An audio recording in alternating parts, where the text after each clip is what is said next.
అధినేత పవన్ కళ్యాణ్ ఇటీవల తెలంగాణలో చేసిన వ్యాఖ్యలు సంచలనం రేకెత్తించిన సంగతి తెలిసిందే. పవన్ వ్యాఖ్యలపై ప్రజాశాంతి పార్టీ అధినేత కేఏ పాల్ తీవ్ర స్థాయిలో విరుచుకుపడ్డారు.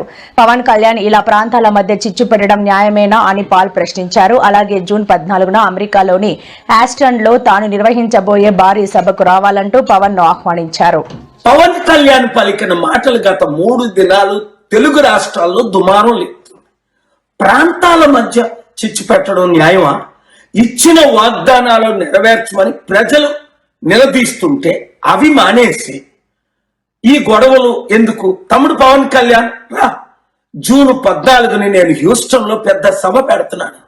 అంతేకాకుండా నవంబర్ 3 వరకు అమెరికాలో మన తెలుగు సత్తా, మన భారతీయుల సత్తా చూపిద్దాం.